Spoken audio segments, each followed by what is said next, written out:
seguimos conversando con la Procuradora de Defensa del Contribuyente, Diana Bernal, que como veníamos diciendo, tiene una tarea fundamental para modificar la relación del contribuyente, es decir, del ciudadano, con las autoridades fiscales, que usualmente son tomadas como autoridades implacables en el cobro de los impuestos. Así es.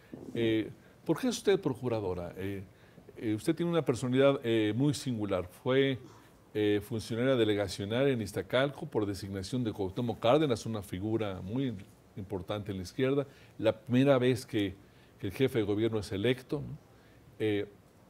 Después es diputada federal por el PRD. Así es. Pero no se le reconoce como una militante abierta de la izquierda, sino como una experta en cuestiones jurídicas, en cuestión fiscal, en cuestión de amparo.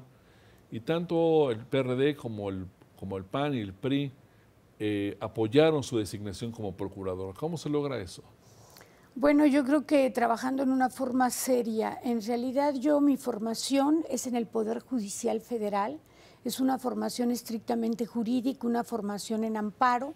A una invitación generosa, como usted lo señala, de Cuauhtémoc Cárdenas, pues me voy a un trabajo, una labor administrativa, pero posteriormente cuando soy diputada puedo regresar a la materia fiscal, que es lo mío, a la materia jurídica, y allí pues logro una muy buena interlocución como perredista, porque yo era la secretaria de la Comisión de Hacienda, logro una excelente interlocución con PAN y PRI, porque yo creo que así como a veces se denosta mucho la labor legislativa, pues también la labor legislativa en gran medida es el árbol que sostiene al país, ¿no? Las leyes son fundamentales pues para que funcionen las diferentes instituciones y relaciones. Entonces allí en la Comisión de Hacienda me dediqué mucho a ¿qué tema? A fortalecer los derechos del contribuyente, que es una preocupación que yo traía, por lo que comentábamos, de que cuando el ciudadano se enfrenta al poder del Estado en el momento de cobrar impuestos, se puede sentir muy indefenso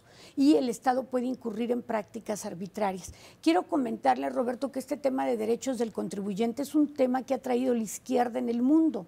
En España, con el triunfo de Felipe González, es cuando se empieza a hablar de derechos del contribuyente. Incluso allá en España se crea un defensor fiscal. Son estos derechos de nueva creación, digamos, de nueva generación. Exactamente. Que antes, en muchos países, en México especialmente, no asumíamos los ciudadanos que teníamos esos derechos. ¿No? Así es. Que teníamos el derecho de exigir la información al gobierno. Suponíamos que el gobierno era dueño de nuestra información. Y creo que uno de los ejemplos más sofisticados es esto de la información de nuestra cuestión fiscal o nuestros derechos frente al fiscal. Esto cobró mucha relevancia en meses recientes cuando el Instituto Garante, digamos, de temas de transparencia, el IFAI, le exigió al SAT, que es la entidad que recauda los impuestos, dar a conocer los listados de impuestos condonados.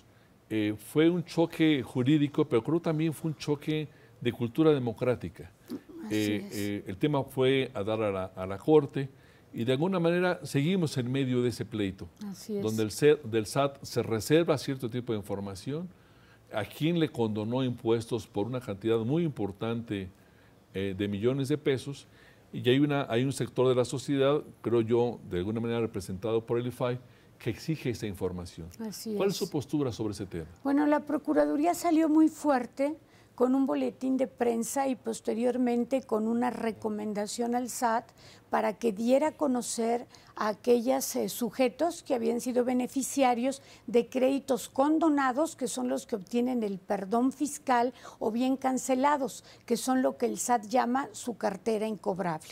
Nosotros recomendamos al SAT, como se puede ver en nuestra página, que publicara los nombres de aquellos que habían obtenido estos beneficios antes del 31 de diciembre de 2013, porque hay que recordar que a partir del 1 de enero de 2014 entra en vigor una nueva disposición aprobada por el Congreso, el 69 del Código Fiscal, que mandata la publicación de todos aquellos que tienen adeudos firmes con el fisco, o bien que tienen una sentencia condenatoria por algún delito fiscal, o bien que no están localizables, o bien, como usted lo señala, que tuvieron créditos condonados y cancelados.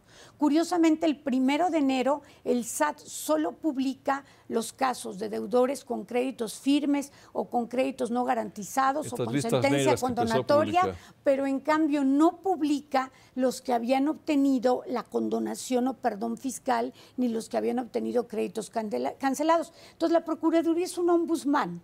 Es como el defensor de derechos en materia fiscal y puede emitir recomendaciones. Y nosotros recomendamos al SAT varias cosas y, recordando el tema de consolados, que publique esos nombres. ¿Por qué? Por la transparencia y porque si yo pago impuestos, tengo derecho a que todos me ayuden a soportar esa carga fiscal. ¿Qué fuerza tienen esas recomendaciones? ¿No son vinculantes? No, son...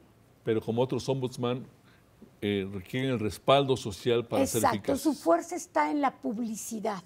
Su fuerza es una ética pública, una ética social, una moralidad. Por eso la ley mandata que sean públicas y creo que en este caso nos fue bien. Un mes después el IFAI, en un asunto parecido, señaló que deberían transparentarse los créditos condonados. El asunto fue tan importante que lo atrajo la Suprema Corte de Justicia de la Nación y yo espero que pronto la Suprema Corte se pronuncie sobre este tema para que sea un debate superado en favor de la transparencia. Hay un impasse ahorita sobre ese tema hasta que la Corte resuelva. ¿Qué opina usted sobre el tema de las listas negras? Yo recuerdo que había personalidades importantes, José Goldenberg, otro tipo de personalidades que decían que ellos no debían impuestos, pero que estaban en esa lista negra que se sigue publicando y el SAT, o actualizando, el SAT dice que gracias a esa lista hay personas que han, digamos, regularizado su situación fiscal. Y en ese aspecto el SAT sí atendió nuestra recomendación. Nosotros, por lo que toca a créditos condonados y cancelados, pedimos que se publicaran. No se han hecho en el pasado, se están publicando los que se condonaron y cancelaron a partir del 1 de enero. Pero en los otros temas, en los temas de contribuyentes con créditos firmes, contribuyentes no localizables, contribuyentes con créditos no garantizados o con sentencia condenatoria, allí nosotros recomendamos al SAT que a cada contribuyente le dijera por qué figuraba en el listado. Y en el caso de los no localizados le pedimos que no basta con que no lo localicen en su domicilio, sino que además tiene que tener un cumplimiento sistemático de sus obligaciones fiscales, un incumplimiento, perdón, sistemático de sus obligaciones fiscales. En este aspecto el SAT tan nos hizo caso y tal es la fuerza de la recomendación que publicó una regla miscelánea y actualmente todos los que figuran en la lista tienen una resolución que les da los fundamentos y motivos de por qué esa persona en concreto está en la lista. Y además ya no se está metiendo a la lista los que simplemente no localizaron. Hubo quien le llamó la lista Goldenberg, porque personalidades de la talla de José Goldenberg habían sido subidas simplemente porque una vez que el notificador fue a buscarlos no estaban. Y ahora ya no va a ser así. Qué bueno. Vamos a publicar durante este programa un listado con sus correos electrónicos, sus direcciones electrónicas de la Procuraduría y cualquier otro dato que usted nos pueda proporcionar para que la gente pueda llamar o pueda escribir o pueda investigar qué hacer en estos casos, porque ustedes también respaldan a un contribuyente, lo orientan, e incluso todos pueden acompañarlo en alguna gestión, entiendo. En cualquiera. ¿Hay alguna tarea de ustedes relacionada con el famoso y malhadado buró de crédito? Tenemos muchísimas tareas con el buró de crédito por la siguiente razón.